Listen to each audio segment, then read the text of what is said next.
안녕하세요. 오늘도 사연 살롱을 찾아주셔서 감사합니다. 저는 올해로 40이 된 여성입니다. 아직 미혼이고요. 이런 말 불쑥 꺼내긴 좀 그렇지만 부모님이 안 계셔서 고2 때부터 동생을 책임지는 나름 가장이었어요. 동생은 저보다 2살 어린 남자아이인데도 마음이 어리고 눈물이 많아 누나인 제가 신경을 많이 써야 했죠. 그에 반면 저는 큰일을 겪기 전엔 기집애여도 어지간한 남자애들 못지않게 드세고 까불기 좋아하는 그런 천방지축이었는데요. 어려운 환경은 천방지축 아이도 철들게 하는 건지 갑작스럽게 닥쳐온 큰 시련 때문에 저는 다른 아이들과 다르게 빨리 어른이 되었어요. 나 하나 책임지기 버거운 나이였지만 동생까지 있으니 현실이 무섭긴 해도 도망칠 순 없겠더라고요. 그리고 제가 나름 그런 어려움 속에서도 길을 잃지 않고 잘 살 수 있었던 건 제 곁에 좋은 어른들이 함께해 주었기 때문이었는데 40이 되어서 그런 걸까요? 앞으로 남은 인생은 어떻게 살아야 할까 생각이 많아졌는데 그러다 저를 다시 살게 해준 그 고마운 분들이 생각나 이렇게 사연을 신청하게 되었어요. 비록 저는 결혼을 하지 않아서 다른 분들처럼 시댁이나 친정 이야기를 할 수 없지만 부디 제 이야기도 끝까지 들어주시길 부탁드립니다. 그럼 지금부터 제가 살아왔던 조금은 잔인하고 특별했던 그날의 이야기를 시작해 볼게요. 저희 가족은 꽤 오랫동안 세 식구였어요. 아빠는 제 나이 7살, 동생 나이 5살에 심장병이 있어 투병 끝에 돌아가셨고 엄마가 홀로 저희 남매를 어렵게 키우셨어요. 사실 아빠가 살아계셨을 때도 형편은 좋지 않았는데 아빠가 아프셔서 형편은 더 어려웠죠. 게다가 빚도 있었기 때문에 엄마는 잠자는 시간을 빼면 늘 일을 하셨는데요. 안타깝게도 저희는 친척도 없어서 그 누구에게도 도움받을 곳이 없었어요. 그래서 엄마는 늘 어린 저희들을 데리고 일을 하시곤 했는데 그게 쉽지가 않았죠. 특히 동생이 많이 어렸기 때문에 더 힘들었는데 그러다 엄마가 도배 일을 하기 시작하셨어요. 누구 엄마한테 도배를 하면 돈 좀 벌 수 있다고 소개를 하셨거든요. 그래서 그때부터는 엄마를 따라 지방도 돌며 지냈는데 운 좋게도 좋은 집주인 할머니를 만나 동생이 초등학교에 들어갈 즈음에는 엄마가 저희 남매를 두고 편하게 일을 할 수 있었어요. 주인 할머니가 1층에 살고 저희가 2층에 세를 들어 살고 있었거든요. 그래서 엄마가 지방에 가는 날에는 2층이 아닌 1층에서 주인 할머니의 보살핌을 받았는데 저희 남매를 참 많이 예뻐해 주셨어요. 오죽하면 제 동생은 할머니를 자기 진짜 할머니라고 생각하는지 어버이날이면 할머니 드릴 카네이션을 꼭 만들었는데 그러면 주인 할머니는 하루 종일 신이 나서 그 종이 카네이션을 가슴에 달고 계셨어요. 그에 반면 저는 그런 손재주도 없고 그런 표현이 낯간지러워 말도 제대로 못했는데 저 역시 마음은 동생과 같았죠. 그러다 제가 중학생이 되었고 처음 교복을 입었을 때는 주인 할머니가 축하한다고 책가방도 사주시곤 했는데 그때 해주신 말씀이 지금도 생생해요. 원래 이런 건 할머니가 사주는 거야. 우리 성경이 이 책가방 메고 학교 열심히 다녀야 한다. 공부 잘해서 이 다음에 엄마 호강시켜줘야지. 네 엄마가 누구 때문에 저 고생을 하고 사는데? 알겠지? 이렇게 말씀하셨는데 정말 친할머니 같더라고요. 그래서 할 수만 있다면 주인 할머니 집에서 오래오래 살고 싶었는데요. 그렇게 저한테 책가방 선물을 하시고 몇 달이 지나지 않아 주인 할머니는 부산에 있는 딸 집에 가셔야 한다고 저희와 헤어지게 되었어요. 살던 집도 팔았기 때문에 저희도 이사를 가야만 했는데 그래서 할머니와 헤어지던 날은 눈물바다가 따로 없었죠.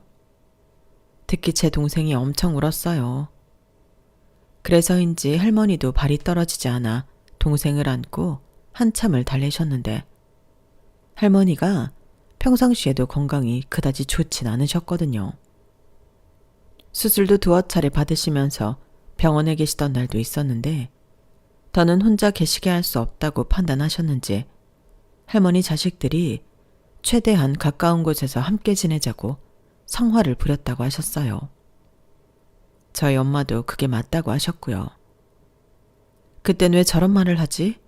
엄마가 마음에도 없는 소리를 한다고 생각했는데 엄마는 할머니를 위해서라도 그게 맞다고 하더라고요.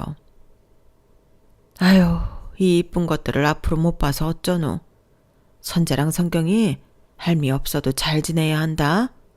엄마 말씀 잘 듣고 속 썩이지 말고 건강하고 공부도 열심히 해야 해. 그래야 멋진 어른이 돼서 우리 다시 만나지. 특히 우리 선재 그만 울고 씩씩하게 지내야 해. 누굴 닮아 저리 마음이 어릴까. 내가 아주 우리 선재가 눈에 밟혀서 발이 떨어지지 않네. 성경이 엄마, 내가 이렇게 집을 팔게 돼서 미안해. 나 때문에 갑자기 이사갈 집 구하느라 힘들었지? 우리 애들이 괜히 성화를 부려서 집까지 팔고. 아니에요. 지금까지도 어르신 도움 많이 받았는걸요. 저 어르신 아니었으면 애들이랑 이만큼도 못 살았어요. 다 어르신 덕이에요. 감사합니다. 가셔서 치료 잘 받으시고 꼭 건강하세요. 그리고 이건 얼마 되지 않는데 그동안 감사해서 제가 좀 준비했어요. 아유, 뭘 이런 걸 챙겨. 돈 나갈 때도 많을 텐데. 됐어. 도로 넣어도. 내가 이 돈을 미안해서 어떻게 받나. 그럴 돈 있으면 애들 옷이라도 한 벌씩 사서 입혀. 애들 금방 크는데 돈 나갈 때가 한두 군데야. 나는 필요 없어. 이 집 팔았잖아. 나 가진 거 돈밖에 없는 노인네야. 그래도요. 제가 이렇게 해야 마음이 편할 것 같아서 그래요. 저 월세 못 내고 힘들 때 기다려주시고 저희 애들도 저 없을 때 많이 봐주셨는데 제대로 된 인사도 못 드렸으니까요. 이건 그냥 제 마음이니까 그냥 받아주세요. 어르신은 저한테 돌아가신 저희 엄마 같으신 분이세요. 제가 처음으로 챙겨드리는 용돈이라 생각하고 받아주세요. 아니, 형편도 어려우면서 이러면 내가 더 발길이 떨어지질 않는데. 제가 애들 잘 키워서 나중에 어르신 뵈러 꼭 갈게요. 그러니까 꼭 쾌차하시고 오래 사셔야 해요. 그치 얘들아? 인사드려야지. 할머니 안녕히 가세요. 그리고 꼭 건강하셔야 해요. 그동안 감사했습니다. 그래 성경아, 할미도 고맙다. 할머니, 저 의사 선생님 돼서 할머니 아픈 거 다 고쳐드릴 거예요. 그러니까 꼭 오래오래 사셔야 해요. 저 잃어버리시면 안 돼요. 그럼 우리 선재를 할미가 어떻게 있나? 아휴, 이쁜 것들. 할미가 꼭 오래 살아야겠다. 그래야 이 이쁜 것들 다시 만나지. 고마워. 정말 고마워. 성경이 엄마도 몸 조심하고 애들 잘 키워. 아빠 없이 애들 둘이나 키운다는 게 쉽지 않은데 성경이 엄마는 참 대단해. 아유, 뭘요. 닥치면 다 하는 거죠. 애들이 있어서 제가 사는 거죠. 어르신, 늦었어요. 아까부터 아드님이 목 빠지게 기다리시는데 이제 가보셔야죠. 내가 발이 안 떨어져서 그래. 이렇게 헤어지면 또 언제 보나 싶으니까. 그래도 가긴 해야겠지? 우리 강아지들 잘 지내라. 할머니, 안녕히 가세요. 가서 치료 잘 받으시고 건강하셔야 해요. 그래, 그래. 우리 꼭 다시 만나자. 주인 할머니는 아쉬운 얼굴을 하고 그렇게 떨어지지 않는 발걸음을 옮겨 저희와 이별을 하셨어요. 그날 하루 종일 제 동생은 할머니가 보고 싶다고 눈물바람이었는데 엄마도 마음이 울적한지 저 몰래 눈물을 감추더라고요. 그런데 안타깝게도 그렇게 헤어진 할머니는 2년 만에 돌아가셨다는 연락이 왔고 저희는 얼마를 따라 할머니 장례식에 가게 되었는데 마지막 인사를 드릴 때는 어린 마음에도 너무 슬펐죠. 처음으로 가족 같은 따뜻한 분을 만났다고 생각했는데 그렇게 영원한 이별을 하게 되었으니 가족을 잃은 기분이었어요. 그리고 그때까지는 저에게 일어날 비극을 짐작조차 할 수 없었는데 제가 고2, 동생이 중3이 된 어느 가을날 거짓말 같은 소식이 제 인생을 흔들었어요. 저희 엄마가 고층에서 떨어진 무언가에 머리를 맞아 병원에 실려갔다고 학교로 연락이 왔는데 많이 위독하시다고 선생님이 저더러 동생 챙겨서 빨리 병원에 가보라고 하시더라고요. 제 동생은 그때 바로 옆 건물 중학교에 다니고 있었는데 선생님들도 저희 남매의 사정을 모두 알고 계셨기 때문에 한 선생님이 차로 저희 남매를 데리고 병원으로 같이 가주셨어요. 하지만 저희 엄마는 이미 세상을 떠난 뒤였는데 의사 선생님 말씀으로는 출혈이 너무 심해 손도 제대로 써볼 수 있는 상황이 아니었다고 하시더라고요. 그 말을 듣는데 왜 그렇게 무슨 말인지 하나도 모르겠던지 갑자기 멍해지는 것만 같았는데요. 그때였어요. 갑자기 아무 소리도 들리지 않더니 제 몸의 모든 감각이 둔해지면서 정신을 잃었어요. 깨어나 보니 제가 쓰러졌다고 하더라고요. 그리고 동생 보는데 동생 얼굴이 말도 못하겠더라고요. 얼마나 울었던 건지 눈두덩이가 양쪽 다 벌게서 퉁퉁 부어서는 깨어난 저를 보자마자 자기는 누나도 잘못 들은 줄 알고 무서웠다며 아이처럼 엉엉 우는데 모든 게 꿈이었으면 좋겠다고 생각했어요. 엄마 없이 산다는 건 상상도 할 수 없는 일이고 동생을 저 혼자 어떻게 책임져야 할까 무섭고 막막해서 저도 동생처럼 엉엉 울고 싶은 심정이었는데 동생이 저렇게 울고 있으니 저까지 울 수가 없었어요. 누나, 괜찮아? 뭐야, 누나까지 쓰러지면 어떡해. 나 무서웠단 말이야. 나 혼자 어떡하라고. 내가 얼마나 무서웠는지 알아? 누나 정말 미워. 선재야, 미안해. 근데 엄마는 정말 우리 엄마 못 깨어나는 거래? 몰라. 아까 간호사 누나가 어른한테 연락하라고 했는데 우리 연락할 데가 없잖아. 할머니도 돌아가시고 우리 어떡해. 우리 엄마 어떡해. 동생은 그 말을 하고 다시 울기 시작했어요. 평소에도 워낙 마음이 여리고 겁도 많아서 잘 우는데 그날은 동생이 하도 우니까 그러면 안 되는데도 그런 동생이 밉더라고요. 하지만 이제 동생한테는 의지할 곳이 저밖에 없었고 그래서 제가 더 정신을 바짝 차려야 한다고 생각했는데요. 저는 간호사님을 찾아가 저희의 상황을 설명했어요. 그러자 선생님께 대충 이야기를 들었다며 저에게 이것저것 설명을 하기 시작하셨는데 제가 어려서 그런지 경황이 없어 그런 건지 무슨 말인지 하나도 못 알아들었어요. 그리고 그때 저희 남매를 병원에 데리고 온 선생님이 다시 차근차근 설명을 해주셨는데 그러다 다행히 저희 엄마와 같이 일을 한다는 이모들이 뒤늦게 도착해 도와주셨어요. 그 덕에 저는 무사히 저희 엄마 장례식을 치를 수 있었는데 그뿐만이 아니었죠. 복잡한 장례 절차며 3일 내내 저희 남매 곁을 지켜주셨는데 그것도 너무 감사했지만 문제는 생각보다 장례 비용이 많이 나오는 거였어요. 저희가 상조 보험 같은 것이 있을 리가 없었고 친척도 없는데 조문객도 많지 않아 들어온 돈도 별로 없었는데 그때 이미 충분히 도움을 주셨던 이모님들이 장례 비용도 십시일반 모았다며 전부 해결해 주시겠다 하더라고요. 그때는 어찌나 감사한지 눈물이 절로 흘렀는데요. 그 이모들이 저한테는 모두 은인과도 같았어요.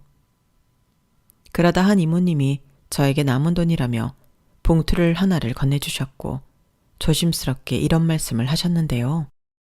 이런 말 나도 정말 곤란하고 오지랖인 거 아는데 니들 돌봐줄 친척이 없다며. 그렇다고 아직 미성년인 너희 둘이 어른도 없이 지낼 수는 없잖아.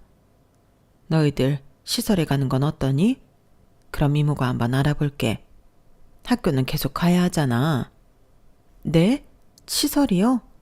그 말씀은 고아원 같은 데 말씀하시는 건가요? 그렇지. 아휴, 나도 너만한 딸이 있는데 이런 말 하는 거 정말 힘들다. 마음 같아서는 내가 니들 전부 우리 집에 데리고 가고 싶은데 그럴 상황은 아니고. 이모가 괜한 말해서 혹시 마음 상했니? 아니요, 생각해 볼게요. 신경 써주셔서 감사합니다. 그리고 저희 도와주신 돈은 제가 커서 꼭 갚을게요. 갚긴 뭘 갚아. 됐다. 어른이 그 정도도 못하니? 당연히 해야 하는 일이야. 너는 신경 쓰지 마. 그리고 이거 이모 연락처 적어둔 종이인데 잃어버리지 말고. 무슨 일 있거나 도움 필요하면 꼭 연락해. 성경아, 힘들겠지만 우리 마음 단단히 먹자. 아휴, 나 어쩌다 이런 일이 생겼다니. 정말 하늘도 무심하시다. 데려갈 사람이 없어서 네 엄마처럼 착하고 성실한 사람을 데려간다니? 내가 정말 마음이 너무 아파서 밤에 잠도 안 와. 그래도 어쩌겠니? 동생도 있는데 성경이 네가 힘을 내야지. 하늘에서 엄마가 도와주실 거야. 다 잘 될 거니까 성경이 너는 정신 바짝 차리고 살아. 무슨 일 있으면 이모한테 연락하고. 알았지? 꼭이다. 이모님은 마치 자기 일처럼 저희 남매의 일을 안타깝게 생각하셨어요.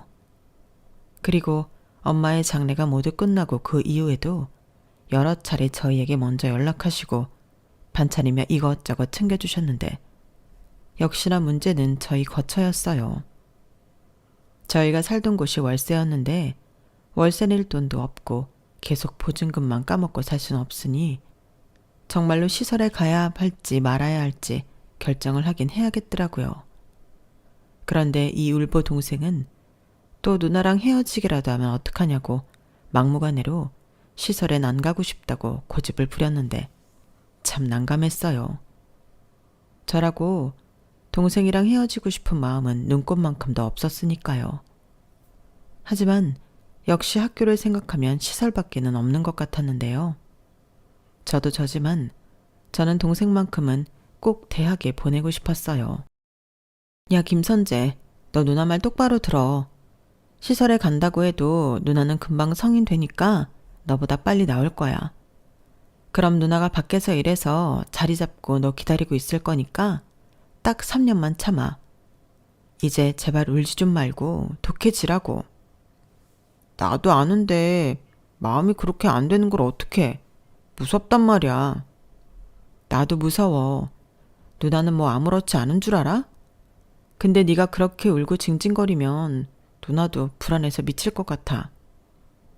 누나 미안해. 알았어. 이제 꼭 참고 안 울게. 그러니까 누나 화내지 마. 내가 잘못했어. 그럼 이제부터 누나가 하자는 대로 해. 3년이야.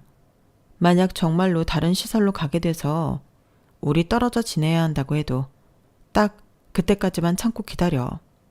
누나가 너 대학 갈 때 돈 만들어 놓고 있을 테니까 아무 걱정하지 말라고. 그럼 누나는 대학 안 가? 대학은 무슨. 야, 누나 공부 못해. 근데 너는 공부 잘하잖아. 그럼 공부 잘하는 애가 대학 가야 하는 거 아니야? 너 의사 되고 싶다며. 그래도. 야, 걱정하지 마. 너도 나 못 믿어? 저는 자신도 없으면서 동생 앞에서 큰 소리를 뻥뻥 쳤어요. 사실 저도 무서워서 더 큰 소리를 쳤던 것 같은데 제가 한 말이 있으니 그 약속을 지켜야 한다는 생각에 매일 골머리를 앓았어요. 그러다 어떻게 소식을 알게 된 건지 예전 돌아가신 주인 할머니의 따님이라는 분이 저희를 찾아오셨는데요. 전에 장례식에서 얼굴을 봐서 그런지 아주 낯설지는 않더라고요. 그리고 어쩐지 소중한 가족을 잃었다는 공통점 때문인가 친숙하게도 느껴졌는데 그때 그분이 그러셨어요. 감사하게도 저희 남매의 후견인이 되어주시겠다고요. 알고 보니 주인 할머니께서 돌아가시기 전에 유언으로 저희가 도움이 필요할 때 꼭 한 번은 도와주라고 하셨다는데 그래서인지 집을 판 돈도 쓰지 않으셨다고 하시더라고요. 그 얘기를 들었을 때는 하늘에서 저희 남매를 구해주려 전래동화처럼 동화줄이 내려온 기분이었는데 서울과 부산이라는 먼 거리에도 불구하고 주인 할머니의 따님은 종종 저희 남매를 보살펴주려 이것저것 사들고 오셨어요. 마치 먼 조카들을 보러 오는 고모처럼 저희를 챙겨주셨는데 그 덕에 시설에는 가지 않게 되었어요. 나라에서 지원해주는 돈도 있고 월세 걱정은 저희가 하지 않아도 된다고 하시더라고요. 하지만 생활비까지는 저희가 해결해야 했는데 동생을 위한 대학 등록금도 마련해야 했기에 저는 하는 수 없이 학교를 포기하고 일을 하기로 마음먹었어요.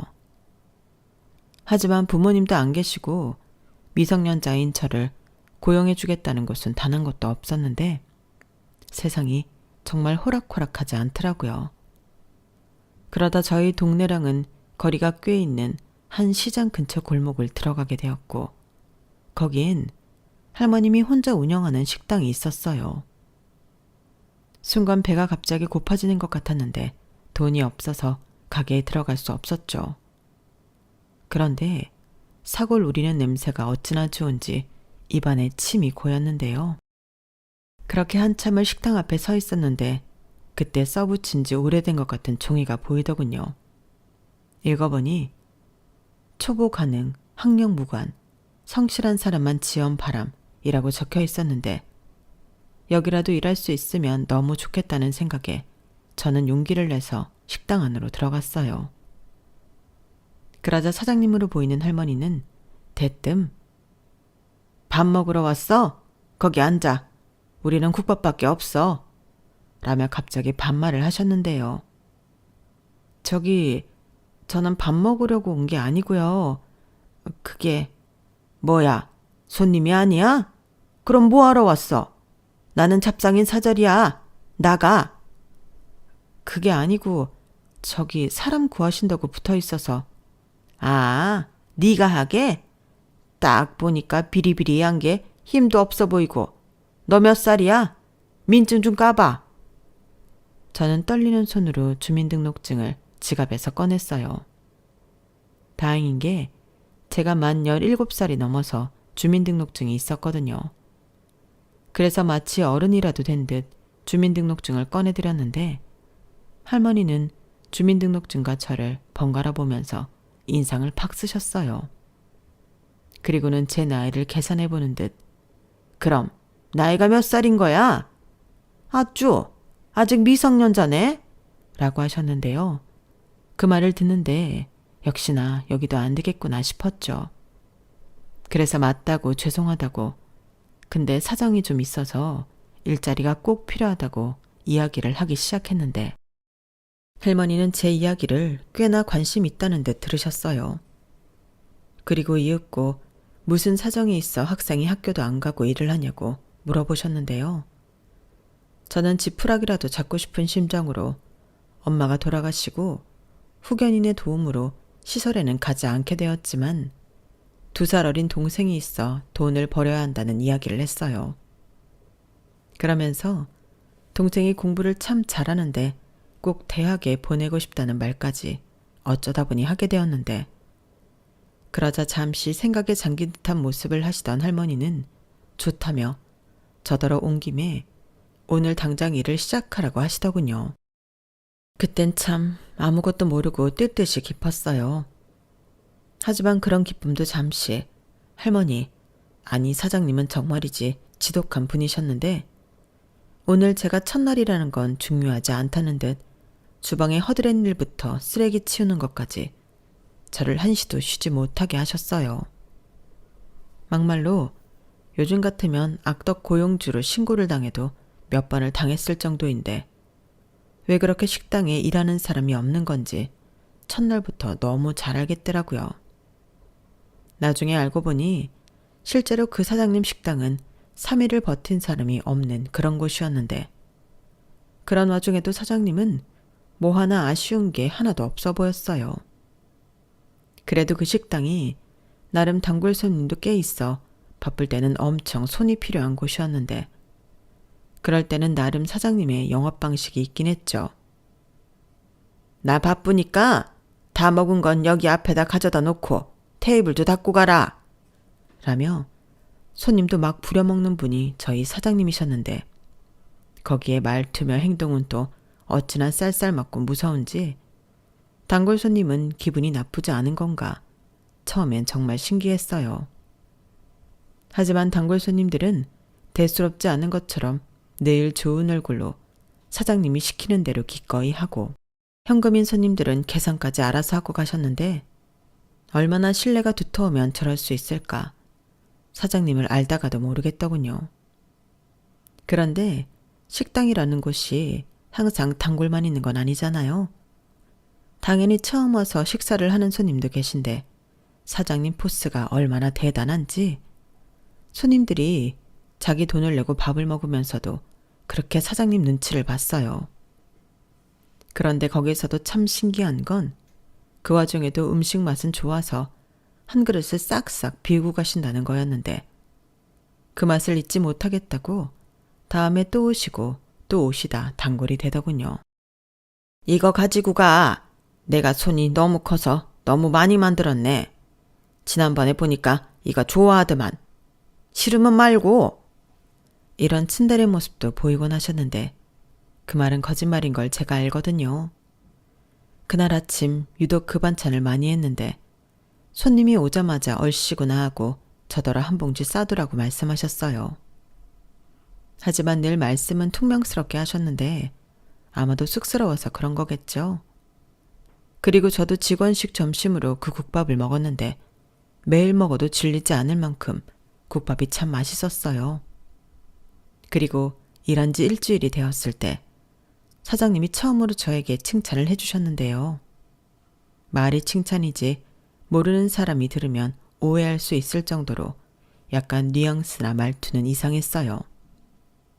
너 이리 와봐. 내가 살다 너처럼 끈기 있는 어린애는 또 처음 봤다. 확실히 절박하니까 애가 일을 잘하네. 너 아주 마음에 든다. 정식으로 일해. 그럼 내가 네 월급은 120만 원으로 쳐줄게. 초과 근무하면 돈 더 줄 테니까 열심히 해. 빼지 말고. 그리고 내가 알아보니까 네가 미성년자라서 부모 동의서인가 뭔가가 필요하다고 하는데 사인해줄 어른은 있냐? 급하진 않은데 너 그거 받아와야 내가 여기서 너 일 시킬 수 있다고 하더라. 라고 하셨는데요. 저는 몸은 힘들어도 일할 곳이 생겨서 어떻게든 사인을 받아오겠다고 말씀드렸어요.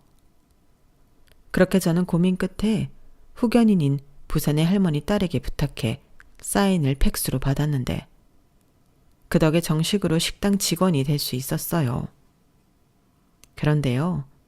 전에도 일의 강도가 어마어마했지만 정식 직원이 되고 보니 식당 일이라는 게 정말 힘든 노동이었는데 거기에 구박은 또 어찌나 하시던지 이거 마음에 안 드니까 다시 해라. 이것도 못하냐.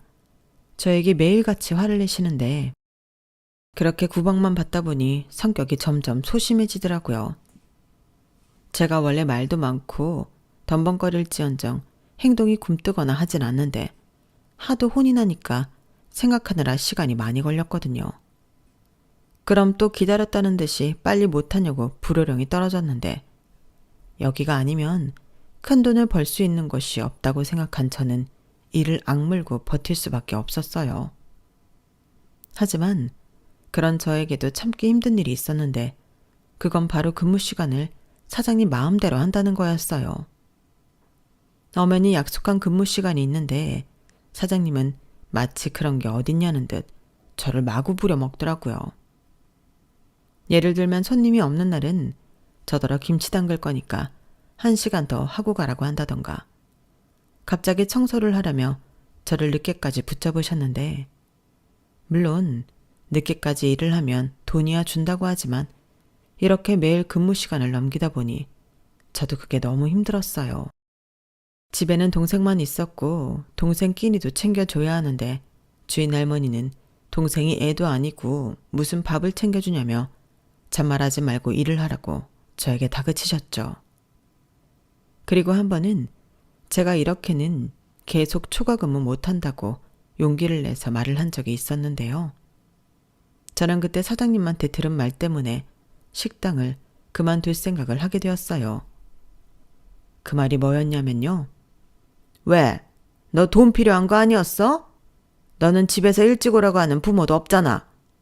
기껏 근성 있는 것 같아서 일 시켜줬더니 그새 힘들다고 엄살 피우는 거야? 그럴 거면 지금 당장 때려치워. 너 아니어도 일할 사람 많으니까. 이렇게 호통까지 치며 저를 혼내셨는데 그날 들은 말들은 저에게 모두 잊지 못할 상처가 되었어요. 부모님이 안 계신 것도 서러워 죽겠는데 저런 말까지 들으니 상처 입은 곳에 소금 세례를 맞은 것 같았거든요. 그리고 솔직히 말해서 저는 거의 매일 사장님 욕을 안 한 적이 없었는데요. 아무리 생각해도 제가 잘못한 게 없는데 부모가 없다는 이유로 이런 일까지 당하나 싶어 너무 서러웠어요. 그래서 이건 아닌 것 같아 제 정신건강을 위해서라도 월급만 받으면 그날부로 그만둬야겠다고 생각했는데 이윽고 월급날이 되었어요. 월급은 통장으로 받기로 되어 있었는데 설레는 마음으로 은행 ATM 기계에 통장을 넣고 확인을 했죠. 그런데 제가 월급을 확인하던 순간 저는 깜짝 놀라게 되었고 뒤도 돌아보지 않고 바로 사장님에게 뛰어가야 했는데 아무래도 사장님이 연세도 있다 보니 실수를 하신 것 같더라고요. 제 월급은 120만 원이었으니 아무리 초과 근무를 했다고 해도 이 금액이 될 수가 없는데 제 통장에 무려 250만 원이라는 큰 돈이 들어있었죠. 그래서 이건 뭔가 분명히 잘못됐다고 생각했어요. 그렇게 숨주대대로 못 쉴 만큼 저는 식당으로 뛰어갔고 그날 사용할 사고를 우리고 계시던 사장님을 보자마자 저는 거친 숨을 몰아쉬며 통장에 찍힌 금액을 보여드렸죠. 사장님, 이것 좀 보세요. 뭔가 잘못됐어요. 라고 겨우 말을 마쳤는데 그러자 사장님은 돋보기 안경까지 챙겨와 끼시고는 제 통장을 유심히 보시더군요. 그리고는 뭐가 잘못됐다는 거야? 글씨도 아주 콩알만해서 눈알이 다 아프네. 라고 아무렇지 않다는 듯 말씀하셨는데 괜히 제가 더 답답해서 아니 여기 보세요. 제 월급이 250만 원이나 들어왔다니까요. 저 그거 아니잖아요. 잘못 입금하신 거 맞죠? 라고 큰 소리로 얘기했어요. 그러자 사장님은 어이없다는 듯 이러셨는데요. 야, 내가 이 바닥에서 장사를 몇 년 하는데 그런 잘못을 해. 내가 다른 건 몰라도 숫자는 빠삭이야. 이게 나 늙었다고 무시하나? 그리고 그거 네 월급 맞거든? 너 그동안 잔업 많이 했잖아. 내가 뭐 네 월급 떼먹을 줄 알았냐? 아니 그래도 이건 제 월급보다 훨씬 많은데 정말 이게 제 월급이에요? 그래, 네가 어려서 잘 모르나 본데 원래 근무 외 수당이 더 비싼 거야. 돈 더 많이 벌었으면 좋아할 것이 뭘 아침부터 여길 와서 따져? 왜? 더 줘서 불만이야? 아주 더 줘도 지랄이네. 그런 게 아니고요. 저는 혹시라도 혹시 같은 소리 하지 말고 너는 일이나 똑바로 해. 너 동생 대학 보내야 한다면서. 그럼 그거 벌어도 빠듯해. 너는 뭐 평생 여기서만 일할 거야? 너는 공부 안 해? 네? 저요? 저는 나야 옛날 사람이라 가방끈 짧아도 뭐라고 할 사람 없지만 너는 아니잖아. 요즘 세상에 중졸명언 가지고 어디 가서 사랑굿이라고 살래?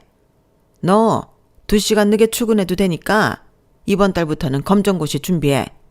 나도 중졸 직원은 쪽팔려서 싫다.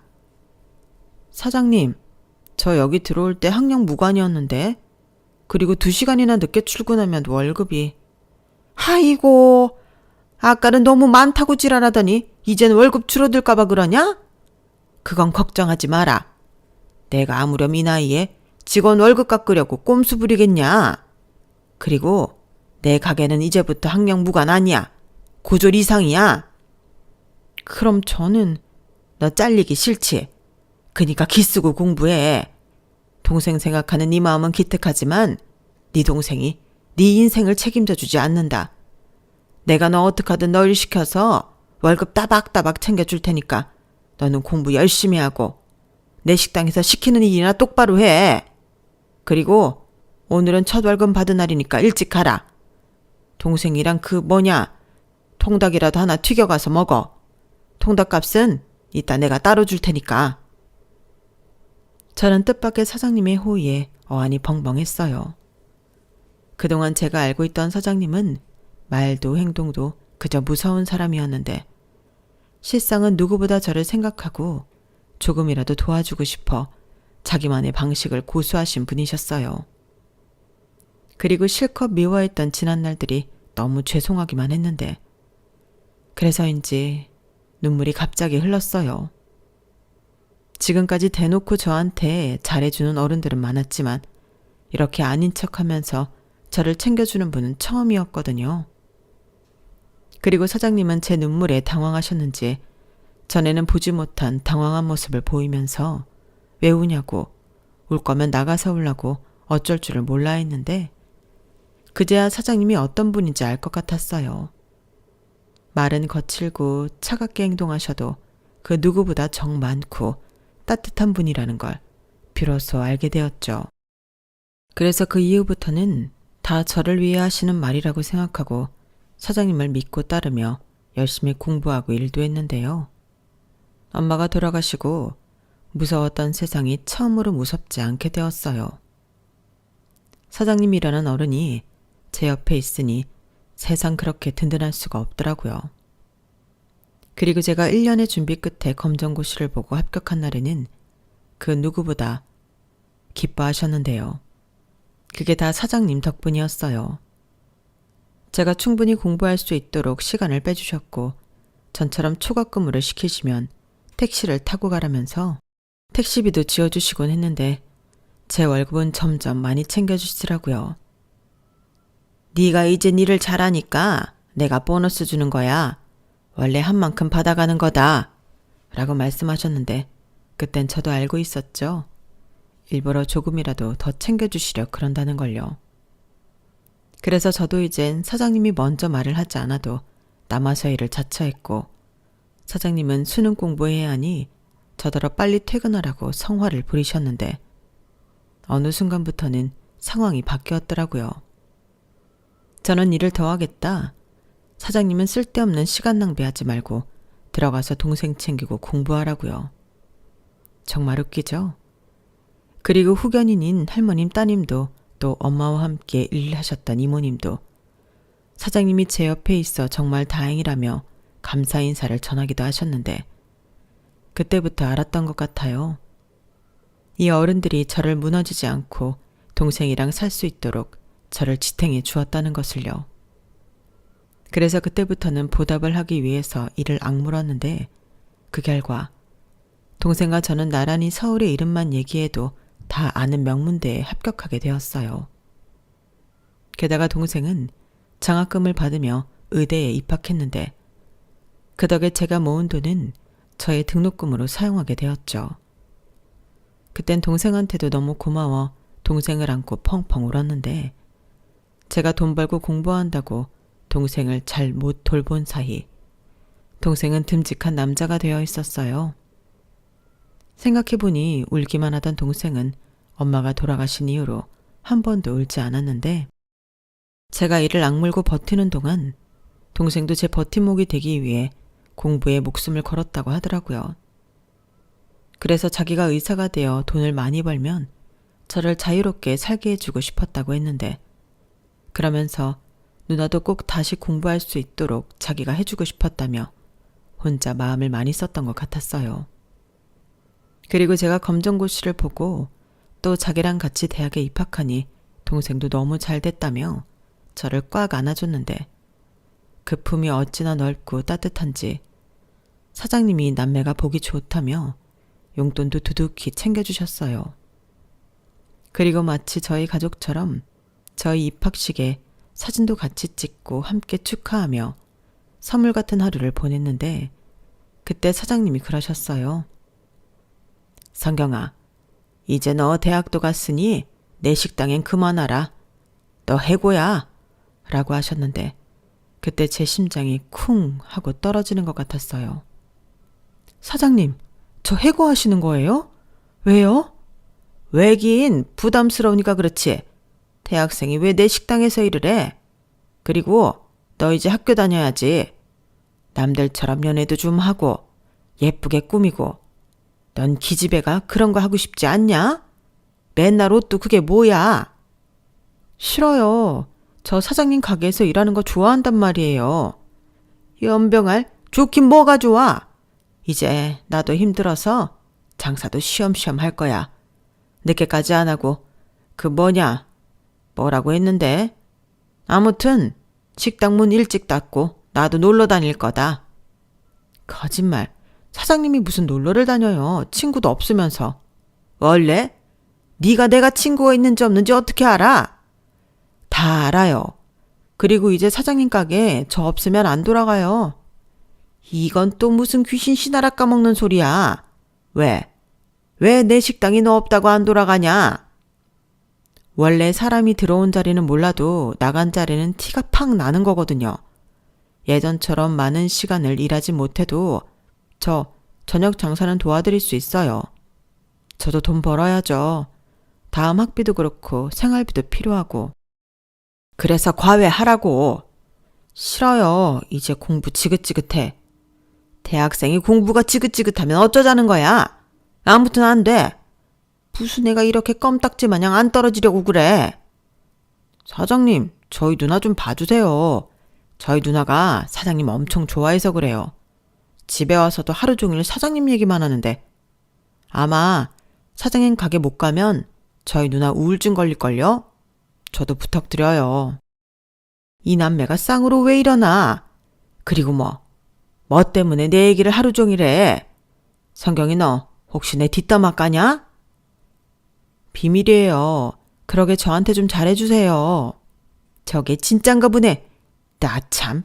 처음에는 말도 제대로 못하고 덤벙거리기만 하더니 이젠 아주 나를 갖고 놀아요. 내가 너무 잘해줬네. 그래서 싫으세요? 누가 싫대?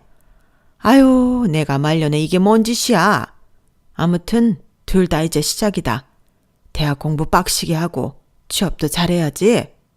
선재, 너는 의사 된다며? 네, 저 의사 될 거예요. 그러니 사장님은 제가 책임지고 주치되어 드릴 테니 걱정하지 마세요.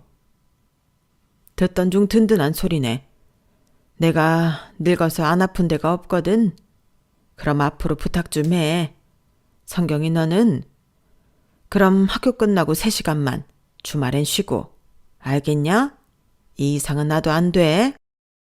사장님은 참 사람이 물러터졌어요.